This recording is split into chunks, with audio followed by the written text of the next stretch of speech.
Thank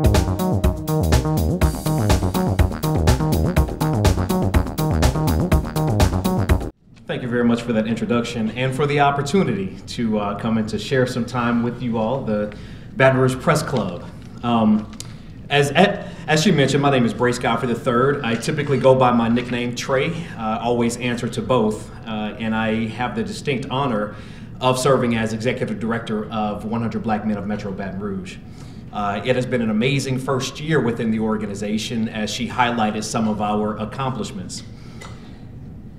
For the sake of this talk, though, I'll talk a little bit about the background and the history of the 100, and then what we do, the programs that we operate, in our effort to improve our community by positively impacting the lives of youth, particularly young black males.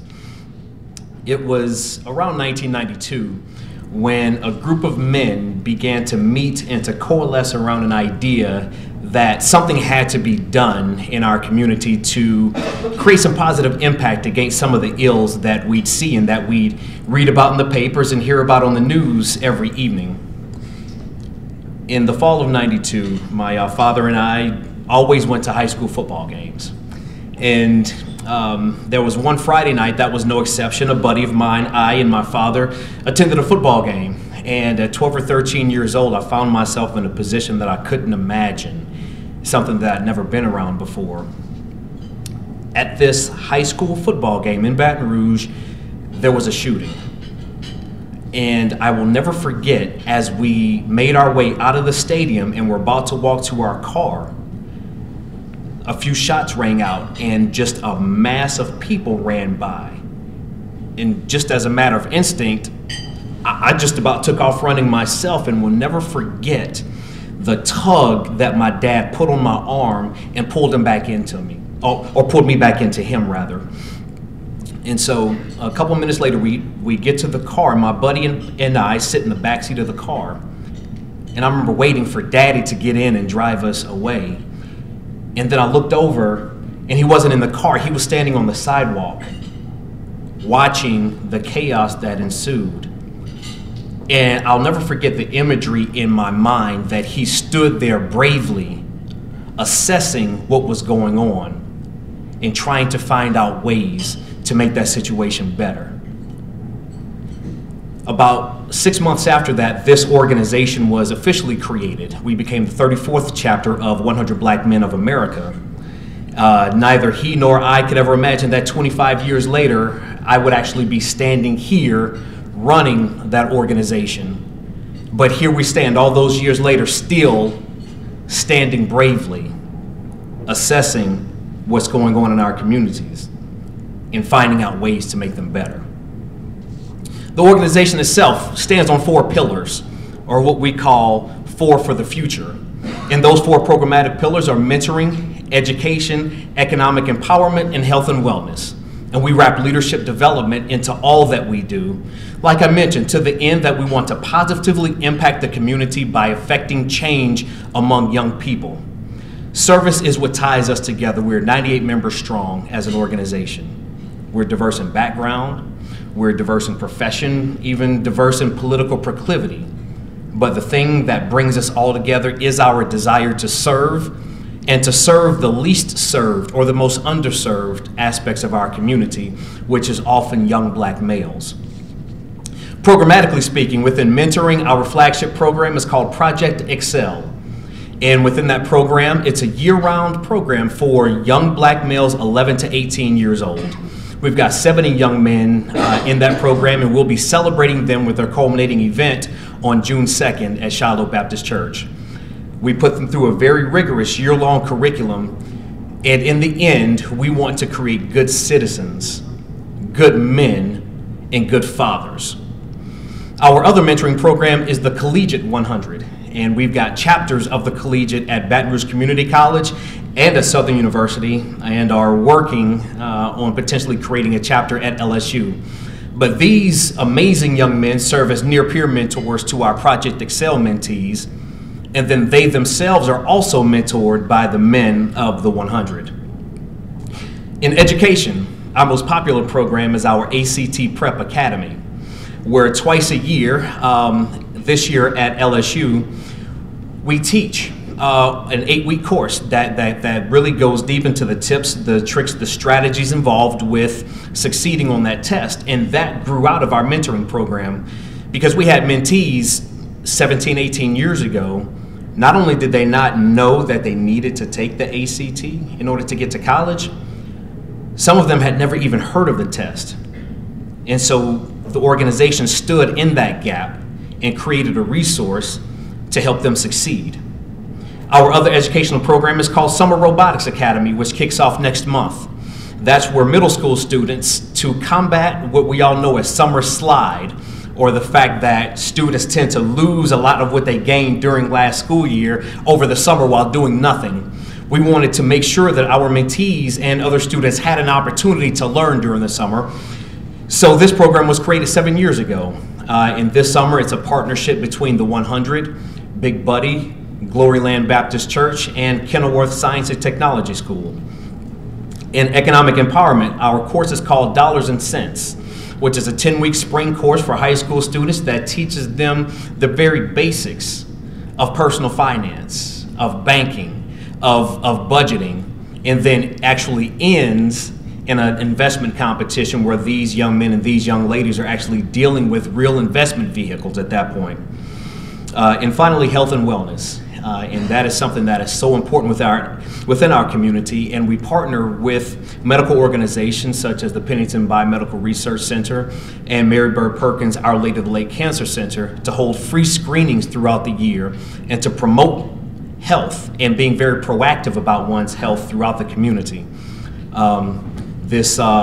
This past fall, I had the opportunity not just to host one of these screenings, but to canvass the neighborhood with personnel from Mary Bird Perkins Cancer Center, going door to door, literally, knocking, passing out flyers, and encouraging individuals to take ownership of their health.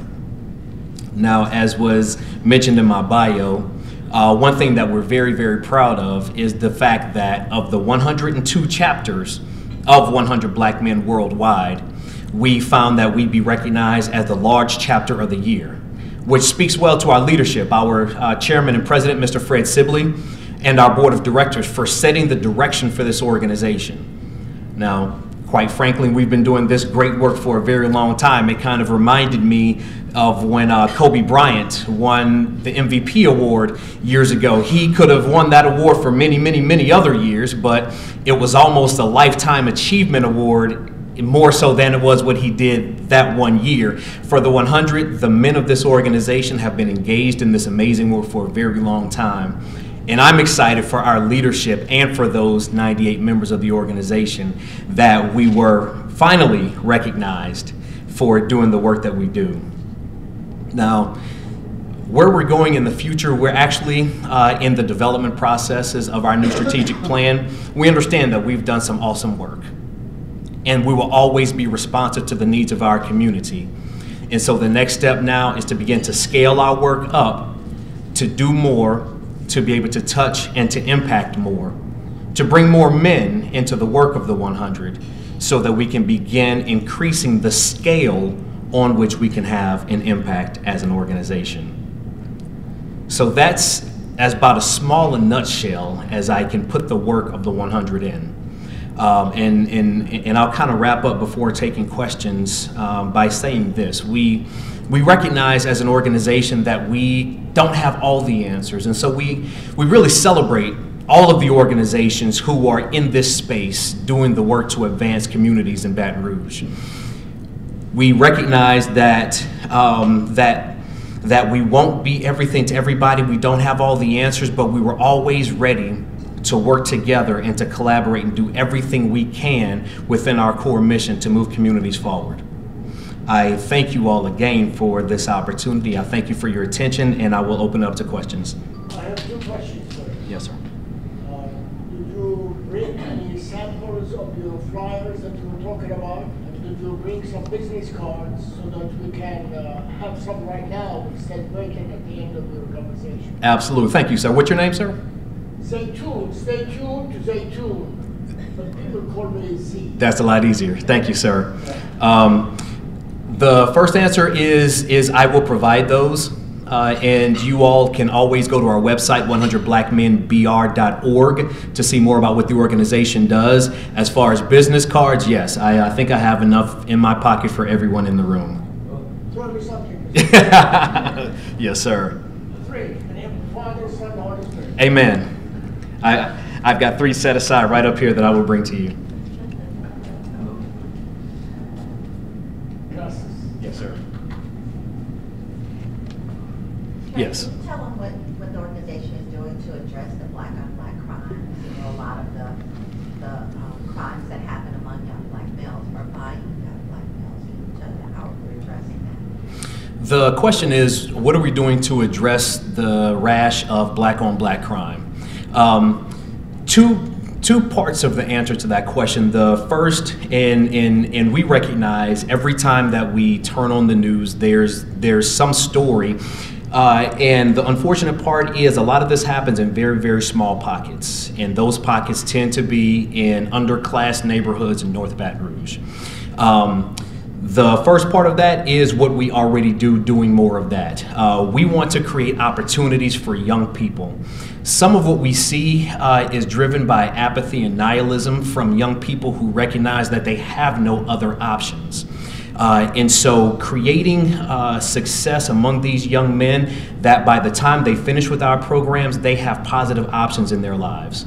The second part of that answer, and this is something that we're looking into again as an organization, some of you may remember the Stop the Violence campaign that came out of the 100 late 90s, early 2000s, and then in the late 2000s going into 2010, an initiative that was called Not From This House, where we actually canvassed door to door in neighborhoods that have been hit very, very hard.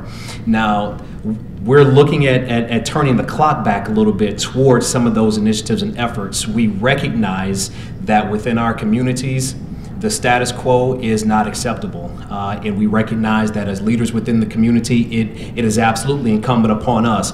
If there were easy answers, though, then things would have changed by now. There are so many factors involved, and we are actively in that work of addressing that and finding solutions and initiatives programmatically to move the community forward. Yes, ma'am. May I follow up on the question that the sister raised? You have on your business card a post office box. Would it be possible for you to have headquarters where the problem areas? Yes, sir. That's a very astute question. He said on the business card there's a post office box.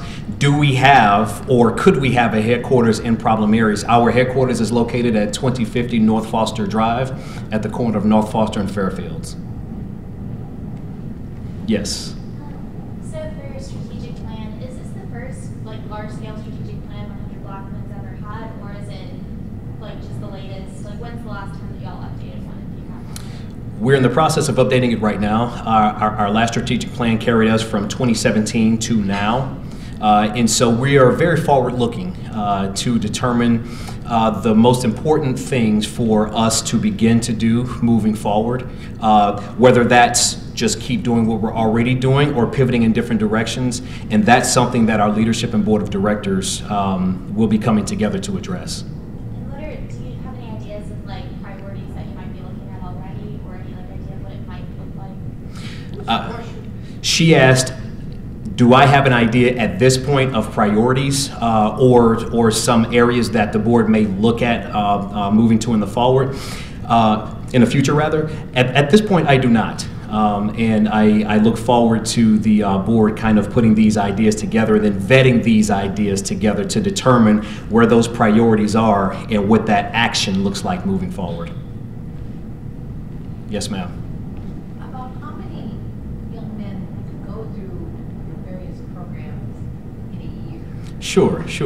And she asked how many young men go through our programs on a year-to-year basis. And so I'll make this answer a little bit long, but just to be specific about each program. Project Excel Mentoring Program has 70 young men in that program right now, and we're doing some things to be able to scale that number up infrastructure-wise within that program moving forward.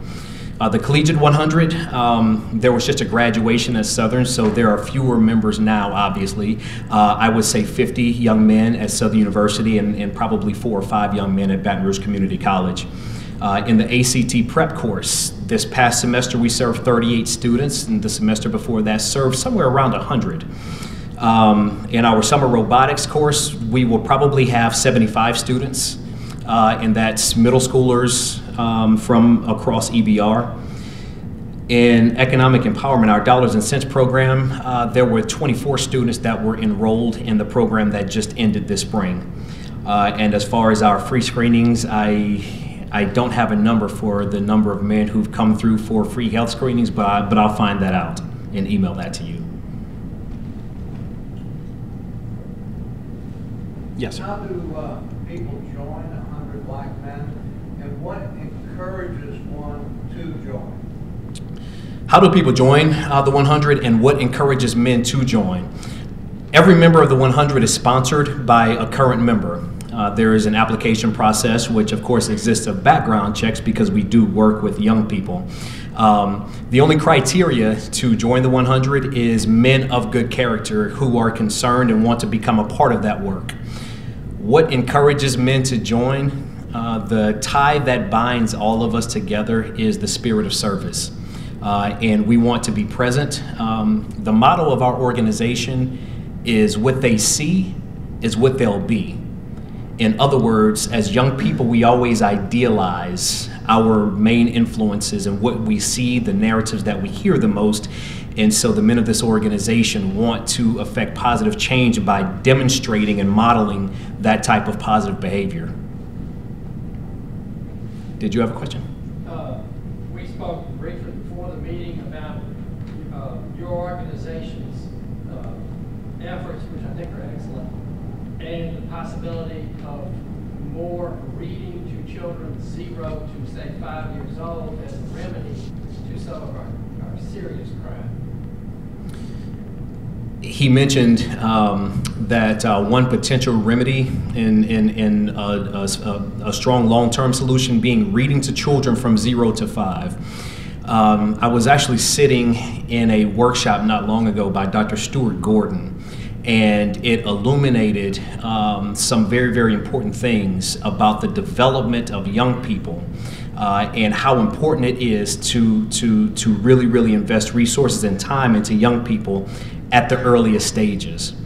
That is one piece that we are considering looking at as a part of our next strategic plan, because it's just that important.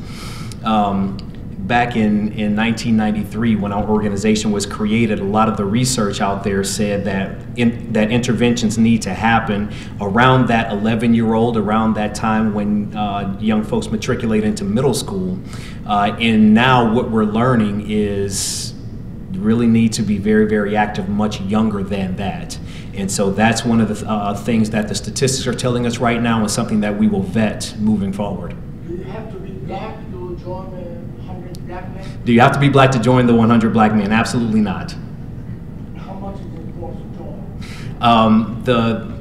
He asked how much it costs to join. The background check is $126, and all of the members pay $25 a month or $300 a year. Yes, sir. And if you're interested, there's an application online on the website. Yes. So it seems like scaling up is y'all's big focus for the next few years. What are some specific ways that y'all hope to do that? I know you had mentioned trying to expand the collegiate program to LSU as well. So what are some other things like that? Absolutely. So she said that I mentioned scaling up so that we can have a larger impact, and how do we plan to do that moving forward. Scaling up is something that's very, very important to me personally. One of the charges that I was given when I first took the executive director position is to grow our programs, and so the first thing that has to happen is that an infrastructure had to be created within our programs that could support growth. And so that we've kind of gone through and reimagined our main program, Project Excel, and broken it into smaller pieces so that we can add more students at each level, from middle school to high school to the collegiate. And The addition of more collegiate 100 members will also facilitate that because they will also actively be engaged in the work as well.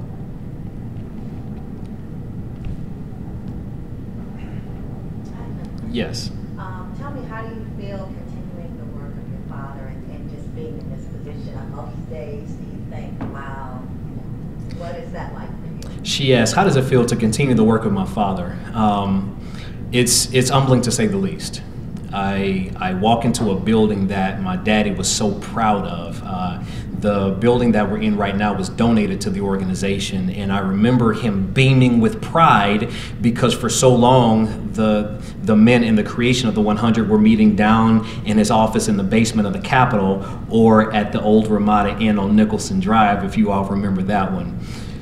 A lot within that office has been memorialized for a long time, so every day I walk into the office, I see a picture of my daddy on the wall. And so that presence is always there. I was joking with a friend of mine a few days ago about feeling his presence, and at sometimes, because we were really close, I can still kind of hear that voice sometimes as well. His presence will always be there because of all he did for the organization and all the organization has meant. How that makes me feel, everyone wants their work to be and to feel meaningful for them. That meaning is built in for me. And so it's more than a job, it's a mission. And I take that very, very seriously because people use the word very often, legacy. That's part of his. And for as long as I am either a volunteer with the organization or director of the organization, I recognize that that is a part of Daddy's legacy, and I will give everything I have for that and to move that forward. Yes, ma'am. Aren't you all participating in some kind of a healing grant? Would you talk about that a little bit? Absolutely. She asked, are we involved in a healing grant in the community? So the International Association of Chiefs of Police, along with Department of Justice, has a program called Collective Healing in the Wake of Trauma. Now, I'm loosely paraphrasing because I can't remember the exact title of that grant program, but it was given to different cities who have gone through a lot of trauma to start to promote healing. We are one of the partners of that grant program. Some of the work that we've been doing actively is hosting a program for young people called Respecting Authority, and that's the working title right now, which brings together young men and women within our community and law enforcement to begin healing, to begin bridging gaps, and to teach some very, very important lessons.